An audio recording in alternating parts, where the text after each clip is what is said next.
All right, good afternoon, everyone. I'm Kim Guess. I'm a dietitian with the Be Well at Work Wellness Program at UC Berkeley, and today's class is Cooking on a Budget.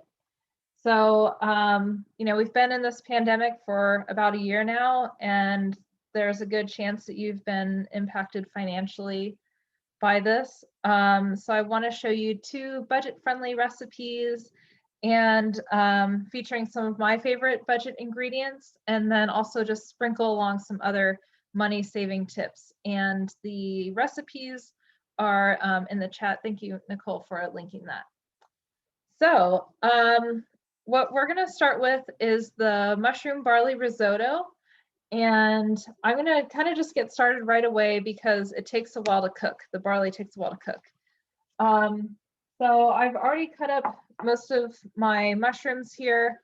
And I'm also just going to point out that I'm going to be making a half batch because I've actually been cooking this a lot lately and I don't want to have a full batch of it again. And I had a hard time finding barley. So I have some leftover, just half a cup. So I'm going to show you how to use that today. So what we're going to do is start by sauteing onions and then garlic. So of course that's going to give it some really good flavor. So we're just going to use, if you're making the full batch, you're going to use one onion, yellow onion. I'm doing half, so I'm just going to use half an onion. And I'm just going to chop that up. Again, like usual, using this claw method so that I'm keeping my fingertips out of the way so I don't hurt myself. Okay, so I'm going to be using a high-walled skillet. You can use a bigger pot or a Dutch oven, but this is nice. It makes it a little bit easier to cook because there's plenty of surface area and I can reach in there easily. So I'm just going to go ahead and heat that pan up. You're not going to really see so much what I'm doing on the stove because I can't put the camera there because then I'll cook my phone and I don't really want to do that. So I'll try to just bring things over to the camera when I need to show you. Okay, so we're going to heat up some oil. Since I'm doing a half batch, I'll use 1.5 tablespoons. I'm just going to use olive oil. You can also use butter or vegan butter if you don't, if you want that other flavor that's a little more traditional. But I'm just going to keep it simple and use oil.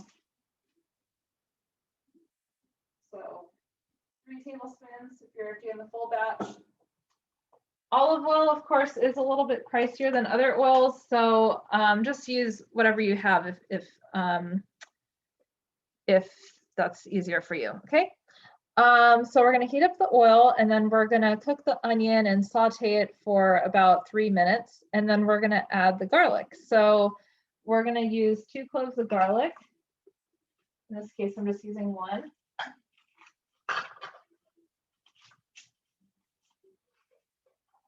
And we're just going to mince this.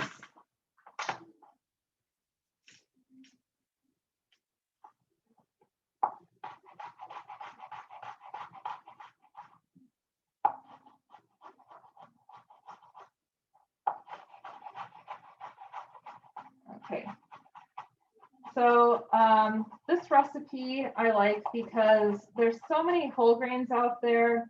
A lot of us just think of, brown rice, maybe quinoa, but there's so many different whole grains and they're generally pretty affordable.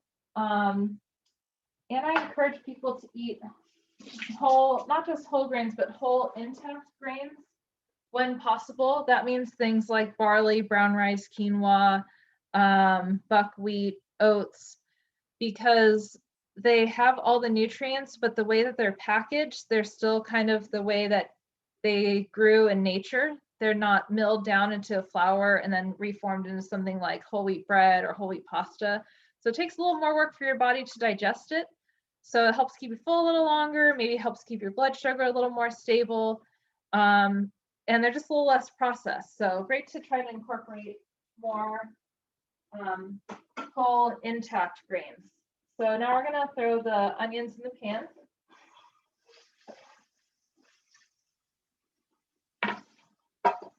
And move the camera a little bit. And we just want to give these a little brown.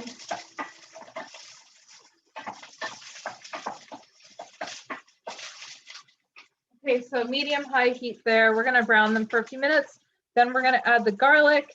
Usually when you add garlic, you just want to cook it for 30 to 60 seconds, just until it gets fragrant. If you can chop your garlic a little early, a tip that I learned from one of my dietitian friends that actually helps make the garlic a little healthier, the active compounds a little more active. So good to cut your garlic a little bit ahead of time. So while we're waiting for the onions to cook, I just want to talk a little bit more about barley. So we're using pearl barley, which means that it has the tough outer bran removed. So you might be thinking, okay, isn't that the good stuff? Well, it just helps it cook a little faster. I think makes it a little bit more tender. And actually, barley, unlike other grains, has a lot of that fiber all throughout the grain. So you're not losing everything by taking off the bran. It's still very nutritious, even if it's not technically a whole grain once you remove the bran. But that's okay. So barley is not gluten-free. There are a lot of grains that are that you could totally use instead. And what I was thinking would be good in this recipe is farro. I realized it's a little easier to find. I went to one grocery store and they had like 5 types of farro and no barley. So I didn't know that it was so much easier to find. And it cooks a little faster too. Farro takes 20, 25 minutes. So you could try that as well. So this does take less time to cook when it's pearled, about 40 minutes instead of an hour. Like I mentioned, it contains a lot of fiber, specifically beta-glucan soluble fiber, which slows the absorption of glucose, so helps keep your blood sugar levels a little more stable and your energy a little more sustained throughout the day. Also has selenium, which is an antioxidant.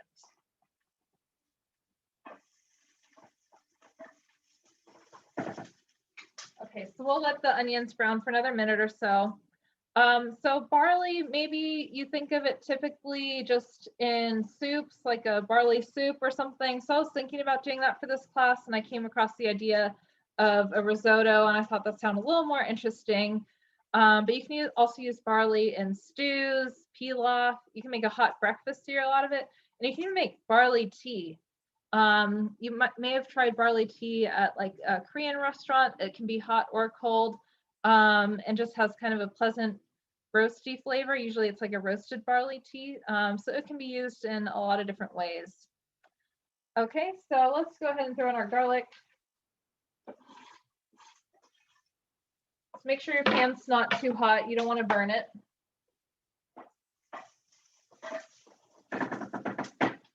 Okay.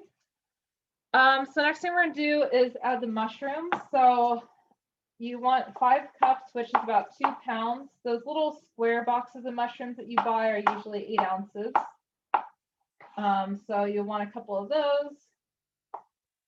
But a good budget tip is to actually buy mushrooms in bulk when possible.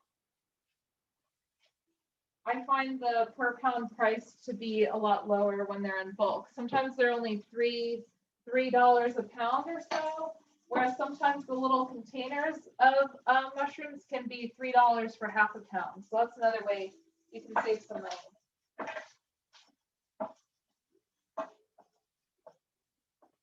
Okay, so we're gonna saute the mushrooms just until they begin to brown.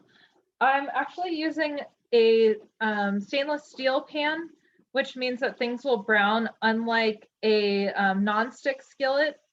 So I'm going to use a technique called deglazing, where I'm actually going to use wine to deglaze the pan and kind of get some of that nice brown stuff off the bottom. And it's just going to give this dish a little more complex flavor. Of course, the theme is cooking on a budget. Wine isn't necessarily, you know, really a budget ingredient. So you could just replace the wine with more broth.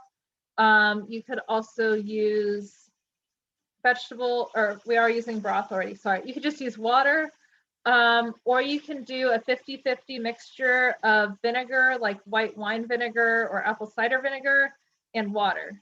So if you're doing the full batch, a 1/4 cup of vinegar, a 1/4 cup of water to replace a 1/2 cup of wine.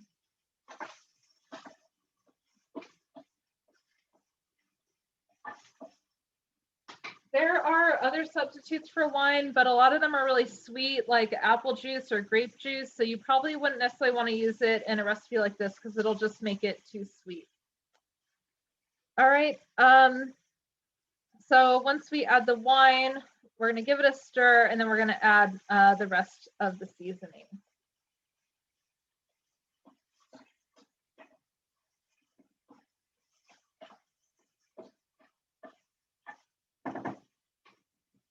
So you just want to make sure you use dry white wine. You don't want something super sweet in this recipe, of course, because it'll taste a little funny. So I'm just going to use half a cup. This is like, I don't know, a $5 bottle of wine. I'm using half a cup. So I figure, you know, this isn't adding a whole lot of expense to the recipe.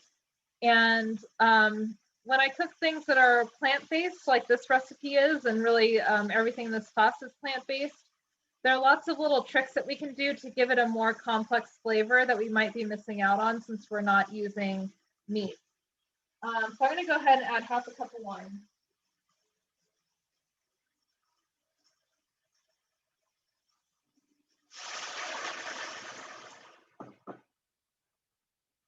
Okay, so you may have heard that big whoosh and the sizzle. So now as I stir, all the brown bits are coming off the pan there.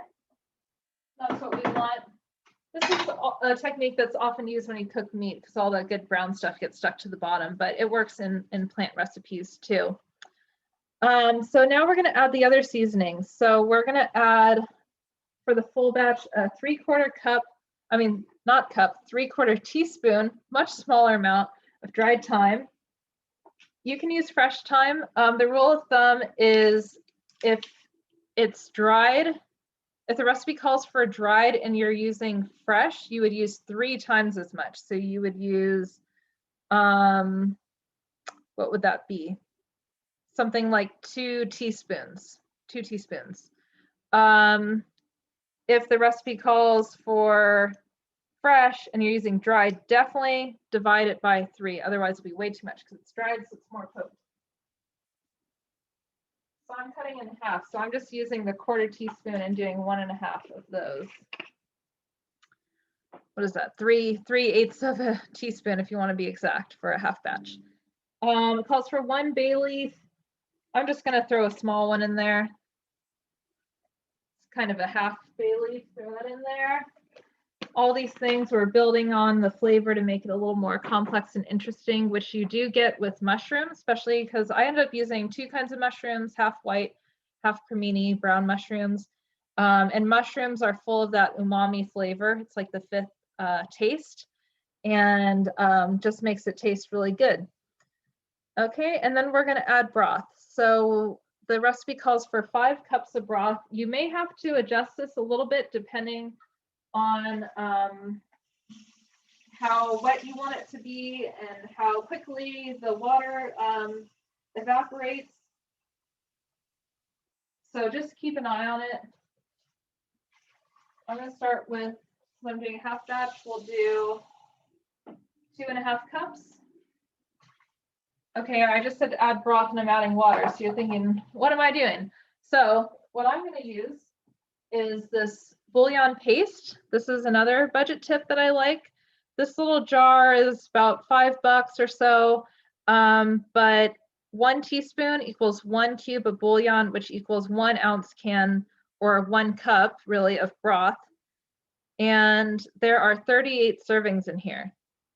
So that means this little jar makes 38 cups of broth.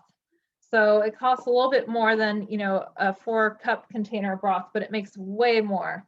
So actually, in the long run, it saves you quite a bit of money. So what you do is you add 1 teaspoon per cup of broth. So I'm going to do 2½ teaspoons.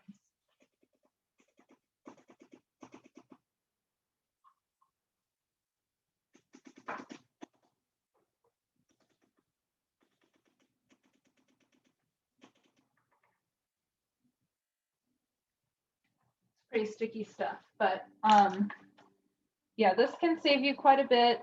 It can be kind of salty, so sometimes I use a little less than what it calls for. But this recipe, I'm just gonna make sure I salt it, or I taste it before I salt it. But you can also get versions of this. This one is a vegetable broth. They also have like beef broth, chicken broth, all kinds of different flavors. You can also make your own broth with vegetable scraps, which we did in our cooking with, I think the class was called Don't Toss That, Cooking with Vegetable Scraps. So you can save things like the skin from onion and garlic, carrot peels, stems from other veggies.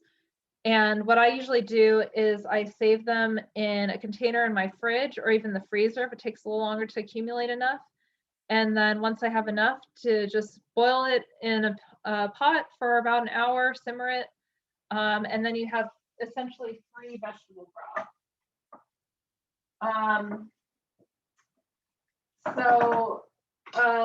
One of my favorite ways to do it is if I use leeks. You know, if you use a leek, you just use the kind of the bottom part and you're left with all this extra stuff because it's just too tough. That stuff is great for making vegetable broth. It gives it a lot of flavor, and because you don't want like a ton of broccoli or cauliflower, kind of the strong sulfury tasting vegetables in your broth, because it just makes it kind of bitter. So maybe a little bit of that, but you want really like a lot of carrots and onion. And if you don't have enough when you do the scraps, maybe just cut up a couple of carrots and throw it in there. But you can also throw in things like nutritional yeast and tomato paste to make it more complex, and dried herbs. Okay, so we have everything in there except the barley. So let's get it in there because I want to make sure it cooks. So I already measured this. I know it's half a cup, so I'm doing a half batch. Otherwise, you would do 1 cup of barley, whole barley.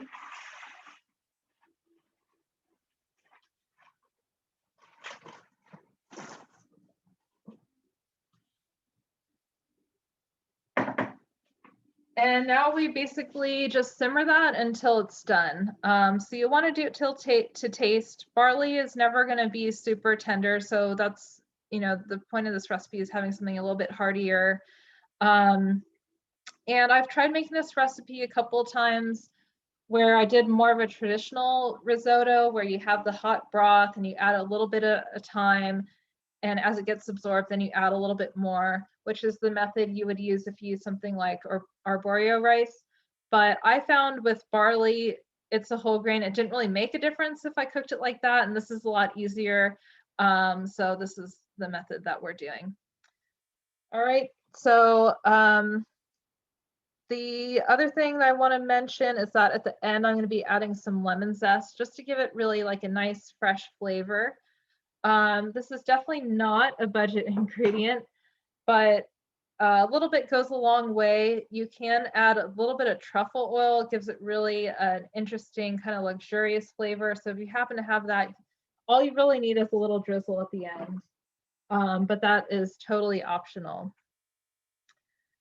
Okay, so the next thing that we're going to make is the lentil meatballs. This recipe is from a blog called Minimalist Baker.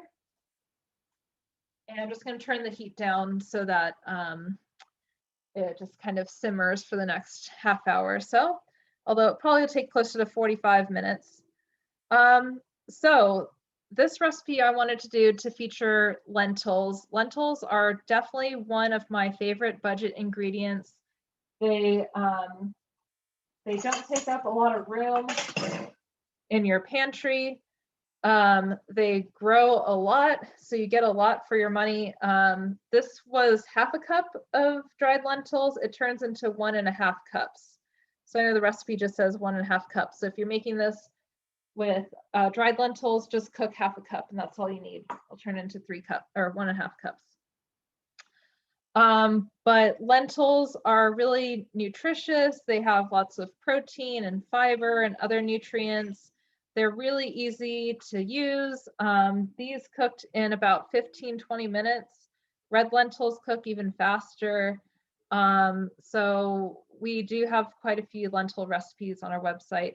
We also have, we did a class last spring called Affordable But Forgotten Foods, where we also use lentils. So I've gotten really into them in this pandemic, especially just trying to stock up on foods, not go to the grocery store more often than I need to, and they've kind of been a lifesaver. So first thing you're going to do is preheat your oven to 375, which I've already done because we're going to bake these meatballs, but there's different ways you can make them. We're also going to saute some shallot and garlic to just really give it good flavor. I mean, you could throw them in raw, but when they're sauteed, they're going to be a lot tastier. So I'm going to use 1 medium shallot. And shallots, you could replace this with onion if you need to, but shallots kind of have a flavor that's sort of like a mix of garlic and onion, 2 wonderful flavors. So I'm just going to peel off the skin here and mince this up. This one is extra sticky. Okay. So 1 little shallot is all you really need.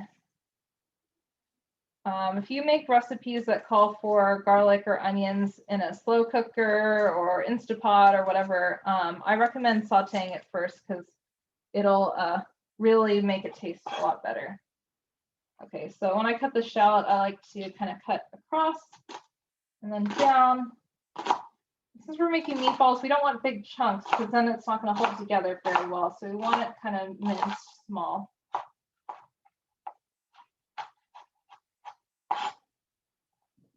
Okay.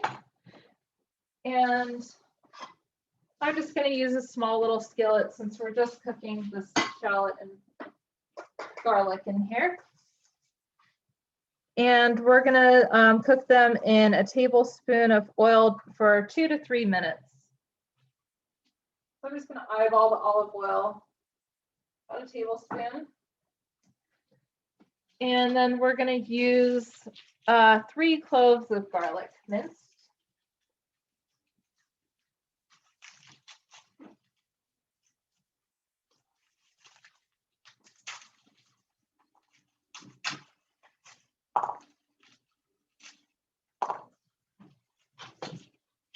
Okay, a little bit of a mess here. 3 tablespoons. Whoops.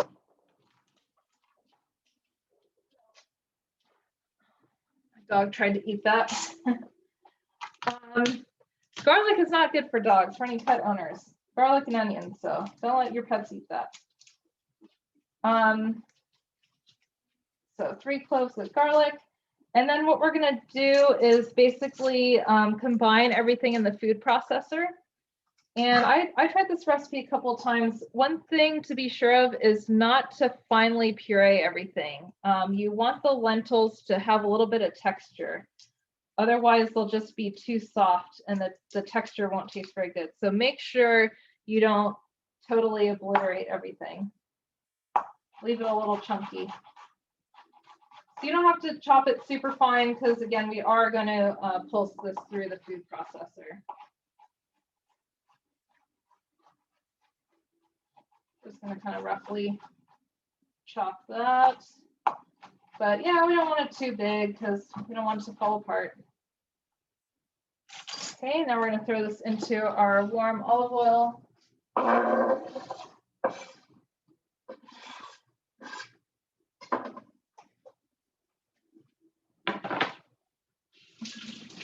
And just get those a little brown and make them taste really good. Okay, so while they're cooking, we're gonna kind of get things ready with our food processor.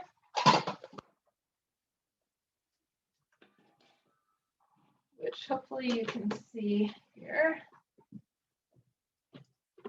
Okay, so this recipe is totally plant-based. Normally you would use egg in a meatball recipe, and meat's kind of sticky, so it helps hold things together. So what we're going to use to bind it is actually flax meal. And 1 second while I give this a stir.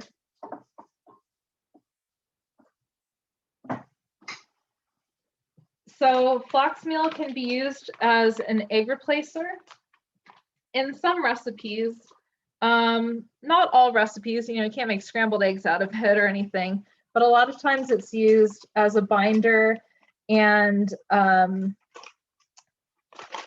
in like vegan baking. So what you're gonna do is basically make what's called a flax egg. For every tablespoon of flax meal, you add 2.5 tablespoons of water. That equals 1 egg. So just stir that around a little bit. And what happens is the meal swells up in the water and it becomes sticky and makes it like a flax egg. So when you let it sit for about 5 minutes, you'll see it start to form a gel. However, this does not work with whole flax seeds. So you have to make sure that you're using ground flax or flaxseed meal, because flax meal, it passes through your digestive system undisturbed. It just comes right out the other end. It doesn't get digested. It's really tough. So you want to use the meal if you want to absorb any nutrients from it and if you want it to work as an egg replacer. So the other reason why I wanted to show it is because it's super affordable.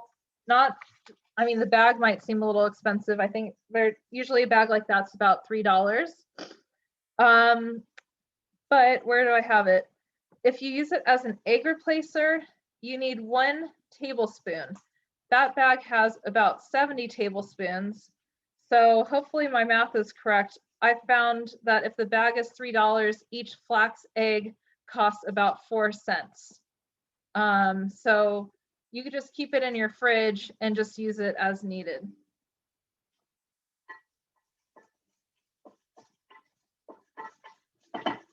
Okay, so shallot and garlic is almost done cooking for our meatballs. So again, we're just gonna let that sit. It's gonna kind of form a gel. And then we're gonna get everything else ready. So we're using 1/2 cups of cooked and cooled green lentils, green or brown lentils. Those are kind of the most common ones you find. You can buy them already prepared, but like we said at the beginning, when you buy things that are pre-prepared, they are gonna be marked up. So really cheap to just make them yourself.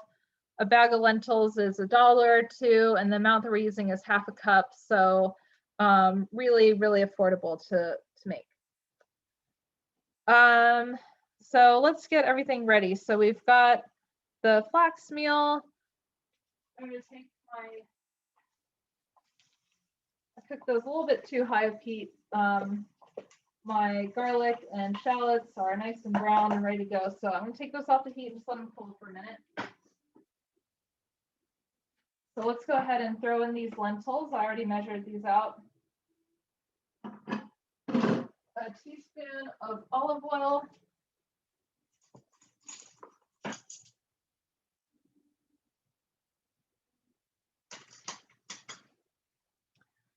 One and a half tablespoon of dried Italian seasoning.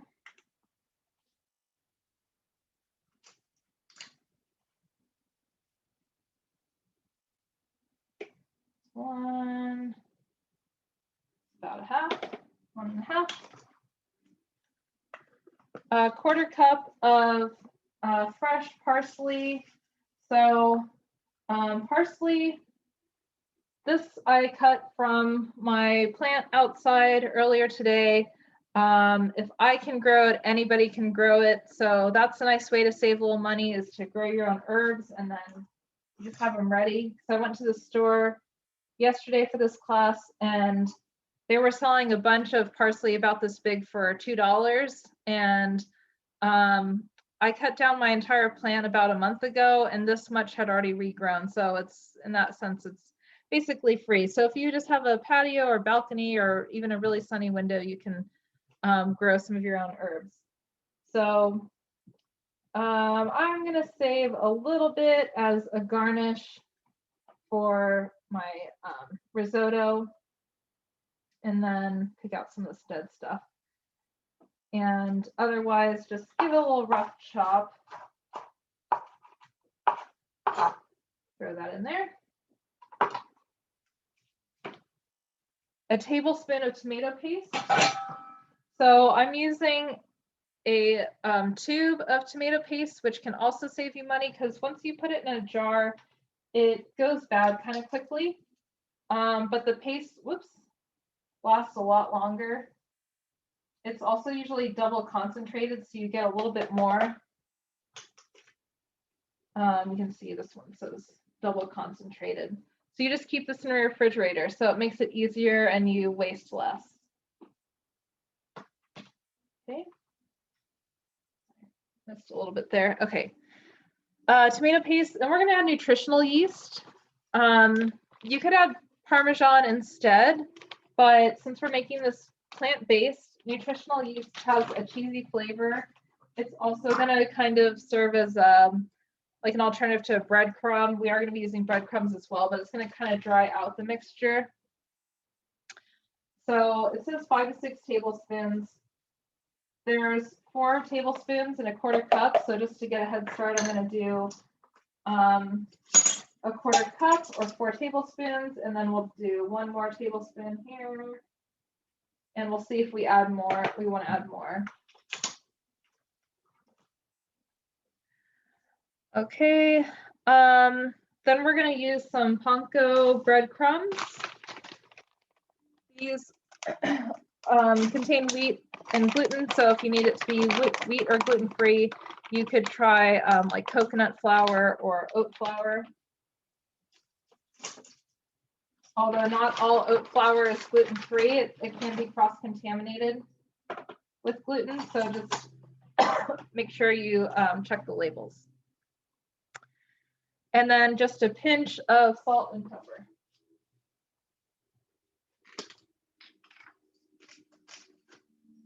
A little pepper. A little pinch of salt. All right.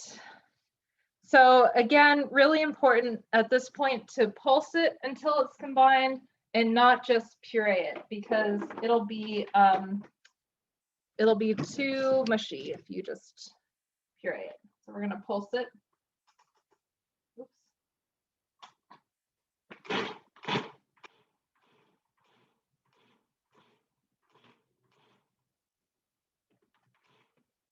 Let's check on that. So you can see there's still some texture in there, right? Oops, I still have to add my garlic and onions. Forgot about those. So you can see it's like sticking up kind of. It still has some texture. It's not like a hummus or anything at this point. So we don't want to go too far beyond that. So let's just throw this in, sauteed shallot and garlic.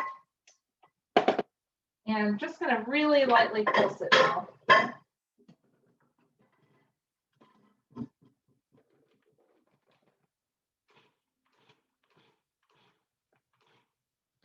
We're just going to stir everything together. So you'll definitely want to rely on your senses at this point. And if you find that it's too liquidy or soft, you'll definitely want to add something to kind of thicken it up, like more breadcrumbs. That's why it says 1 to 3 tablespoons.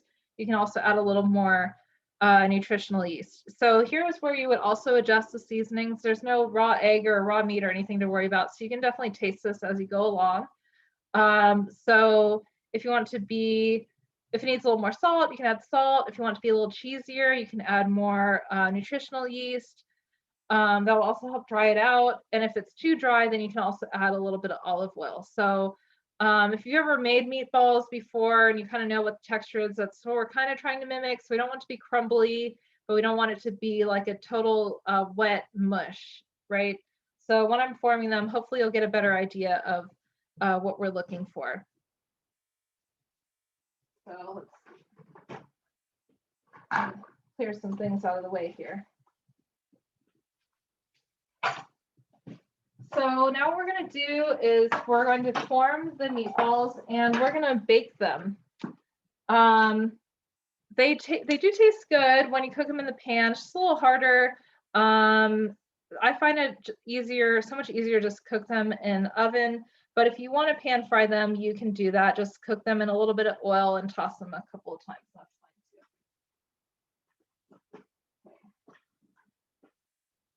fine too. Let's take our mixture here. I'm going to take out the blade so I don't accidentally hurt myself.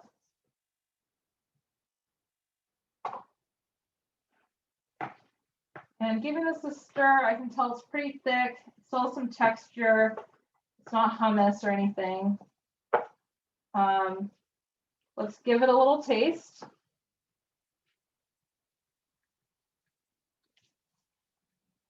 It has a little cheesy flavor. I think it needs a little more salt. I'm going to add another, a little less than a quarter teaspoon of salt. And you can always add more salt later, and depending on what you're eating it with, if it's pasta sauce and it's really salty, then maybe you don't really want to salt these too much. You can always add more later anyway. Okay, so what I'm going to use is a little cookie scoop. This is a little kind of mini one. This is going to help just keep them round. So I'm going to kind of form it in a ball. Hopefully you can see it on the overhead camera. And now that I have it in my hands, I can tell it just feels a little wet. It's holding together okay, but it feels a little wet. So I'm going to just go ahead and add some more of the breadcrumbs. I don't want it to be wet.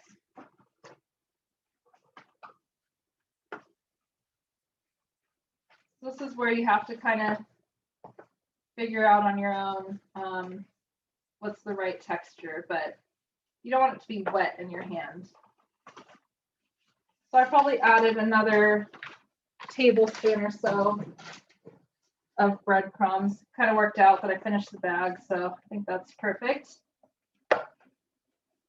And now I can tell it's a little bit thicker. It's more like a Play-Doh or something, you know, a little bit stiffer. Okay, so now I can feel in my hand, it feels moist, but it's not wet, right? So I think that should work fine.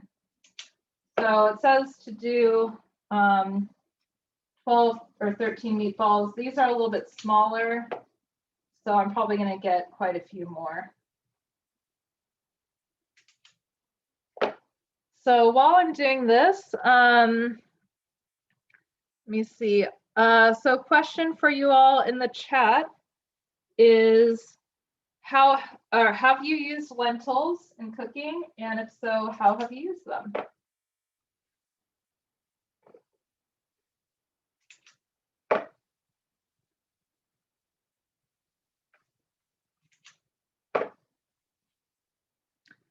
So what do we have? Lentils, sloppy joes, awesome. Soups mostly, yeah, lots of lentil soups. Lentil soup and lentil salad. Yeah, you can definitely use them to make salads after you cook your lentils. If you make a dressing and dress them while they're warm, they'll really absorb all that flavor. So nice, easy protein to throw on a salad. Indian, dal, yeah, a couple dal, lentil curries. Awesome. Yeah, I think we have at least one lentil soup recipe on Cookbowl Berkeley for lemony red lentil soup. That's really good. I personally do like to make dal often. I think it's really easy and just so flavorful because sometimes you use the red lentils for that and they just cook really quickly. Lentils with pasta.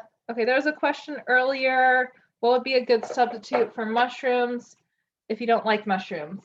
That's a little tricky in this recipe because the thing is that we are cooking the barley for 45, 50-ish minutes. So a lot of vegetables would get overcooked in that time. And the cool thing about mushrooms is they never really get overcooked. They just kind of get to the max and then they're done. So, I don't know. I would have to look up, maybe you could just look up risotto and see what other types of vegetables are usually in there, or maybe something where you cook the vegetables separately and then add them at the end so they're not all overcooked. If anybody has any ideas, feel free to add it in the chat. I'm just not able to think of anything good right now. There's also a question about the barley. When do you add it? Yeah, you add it with the broth. Once you cook the onion and garlic, and then you do the wine, and then at that step where you kind of throw everything else in, that's when you would add the barley. Sorry, I think I did it kind of sneakily. Okay, So for these little meatballs, whoops, I don't know where that came from. We have about 20. So mine are a little smaller than what the recipe calls for. And we're just going to bake them. So it says to bake them, I think, for half an hour.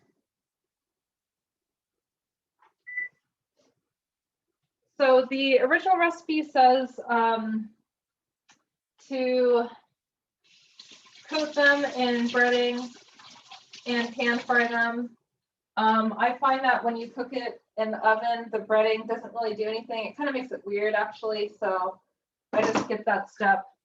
But you might want to do a little breading if you're just cooking them in the pan the whole time. So let's see. So we just have a few minutes left, about 9 minutes left. I wanted to just talk about some other budget tips. I tried to sprinkle them throughout the class, but there's a few things I didn't quite get to yet. So while we're waiting for everything to cook, you maybe noticed in this class that we use plant-based proteins like lentils. Other plant-based proteins include beans, which people are mentioning as ingredients they like to use in the beginning of class, and tofu, and often they're cheaper than meat. So there's a lot of reasons to try to eat more plants. It's good for the environment, it's good for your health, and it's good for your wallet, and they taste good. But if you're not, if that's a little bit of a challenge for you, you're not really ready to eat more plant-based, or maybe just a little bit, you can even cut down the amount of meat you use and replace some of it, say like for ground beef. If you're making taco meat or meat sauce for pasta, you can even replace just half of the meat with lentils, mushrooms, or even oats, or you can do that with meatballs. So there's lots of ways that you can just incorporate more plants and save a little money if you're not ready to make the recipe 100% plant-based. Something else that we mentioned is just avoiding convenience foods and prepackaged or other like single serving foods, because you're paying extra for the labor or the extra packaging. So buying things more like in bulk, let's say a jar of applesauce versus the individual cups, that can save you money. I also want to mention it's totally okay to use frozen and canned foods. I know they have kind of a bad reputation, but especially if it's just a plain frozen vegetable, they're great to keep on hand. They can be more affordable, and actually whatever produce you try to use, if it's not in season and you buy frozen, it might actually be more nutritious than what you get fresh at the grocery store, because it's not actually that fresh. It's probably been shipped from halfway around the world and it's lost a lot of nutrients. So totally okay to use frozen and canned. Canned can have a lot of salt, so try to buy no salt added or reduced sodium, or if it's something that you can rinse, then try to do that when you can. Question about the dried lentils. So they do expand about 3 times their original volume. So if you need 1.5 cup cooked, like you do in this recipe, then just cook half a cup of lentils in, I think it's 1 cup of water, and then magically you have 1.5 cups of lentils. So it's pretty cool. I also wanted to mention just like learning the proper way to store food. There's lots of resources online, just so you're not wasting as much, which is good for the planet and good for your wallet, so that you're getting to use up all your food. So for example, something I learned the hard way, don't store potatoes and onions together because it makes the potatoes sprout faster. So they're both supposed to be kept in a cool, dark place. So I had them in one cabinet together. And the potatoes sprouted really quickly. So I had to find space in my other tiny little cabinet there to store the potatoes to keep them separate. So things like that, learning where to store fresh produce. Probably a lot of people know you don't want to put bananas in the fridge because they turn black.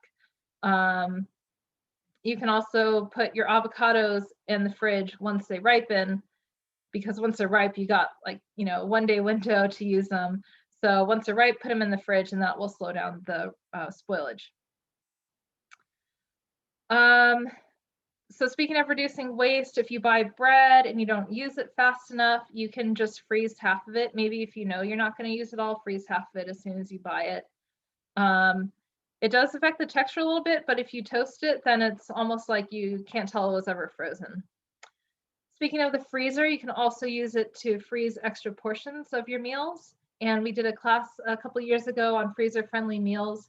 So that can also save you if you know, you're busy and your only other option is takeout. If you have some good food that you already have frozen in the freezer, then that will save you a little bit of money too. We talked a little bit about growing your own vegetables or herbs like parsley. That's a really easy one to start with. That's one that I've been able to do for a while. Tomatoes are another easy vegetable to grow. You know, it's almost springtime, so it's time to start thinking about gardening. And we have just a class for you if you're interested. We're doing spring vegetables to cook and grow in March. So be sure to sign up for that if you're interested. We'll talk about a little bit about how to grow them, but more so like how to use some of these easy to grow vegetables to give you some ideas. If you need more assistance, there is the UC Berkeley Basic Needs Center. There's a food pantry that is open to staff as well as students. And they can also do assistance for CalFresh, which is the California version of food stamps, and they offer virtual assistance appointments. So let's check on our risotto now. I'll bring it over to the other camera so you can see. So some of the liquid's starting to get absorbed. I can see the barley is expanding, but I put it in I put it on 25 minutes ago, so it probably is going to need another 20 minutes or so. So unfortunately, I can't show you exactly the finished product, but your recipe handout will have a picture of it. So there's a question about the vegetable scraps to make broth. Yeah, so that's what I mentioned earlier. You can save things like this paper from the garlic and the shallots, maybe like even some of these parsley stems, skins from onions, the ends of onions, carrot peels and ends, mushrooms. Actually, like the mushroom tips are great for or the end pieces are great for broth, leeks, all kinds of vegetables that you can save and just cook it in some water with some dried herbs and like the bay leaves and dried rosemary, just a little bit. Rosemary is kind of strong. You can make your own free broth.